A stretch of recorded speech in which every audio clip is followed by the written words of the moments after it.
News reporter Elissa Harrington. Elissa? Well, Eric, flowers cover the steps of City Hall tonight. Mourners are stopping by to leave flowers, candles, and letters for Mayor Ed Lee. Now, I spoke with Lieutenant Governor Gavin Newsom just a few minutes ago, and he said it best. He said, "You want to live like your eulogy," and that Mayor Ed Lee really did. He was remembered today for being kind, for his humility, for his work for civil rights, and his deep love for San Francisco. Ed Lee was a real person.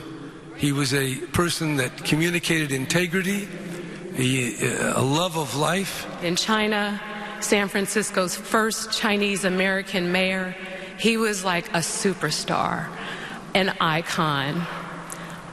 But to everyone we met and everywhere we went, Mayor Lee was like Beyonce with the mustache. Ed Lee had the qualities of a person whom, if you did an interview of all of the ones that I just spoke about, he would be the only one would be rated appropriately by the headhunters as to who ought to be mayor. All the rest of us would be considered okay. I think if there's any legacy ahead, it's a reminder that life is short, and our wisdom is way too limited to win fleeting victories at other people's expenses. Ed's life was about triumphing together.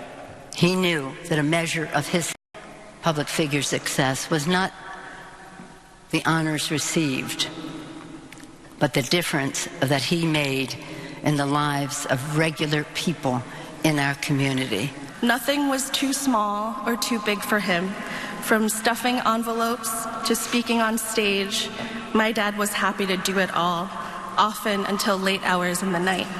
Just think of this: head of the Human Rights Commission, purchaser of the city, head of the Department of Public Works, chief administrative officer, and mayor of the city and county of San Francisco. Yes, Ed Lee was an outstanding man.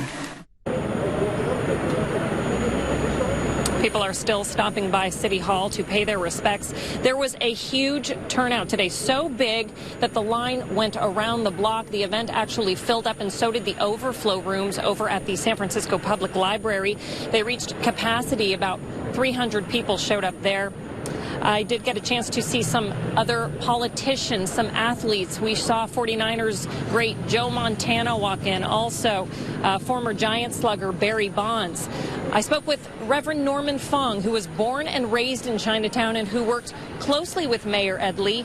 He was at the hospital when Mayor Ed Lee had his heart attack. But I remember sometimes in Be Alone, he'd sort of grumble. It's like people will think that he doesn't understand affordable housing or he doesn't understand this. And as I was telling him that when we were young activists, we actually probably invented the affordable housing struggle that saved Chinatown. Long live the values and principles of Mayor Ed Lee. Long live the humanity and basic kind of love that San Francisco is supposed to have. Mayor Lee's wife and daughters arrived at City Hall via police escort. Mourners left flowers on the steps of City Hall.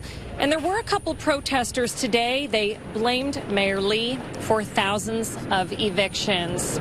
So tonight, this whole area is lit up. There's a couple fire trucks just driving away. But earlier, there was a huge American flag draped in front of City Hall.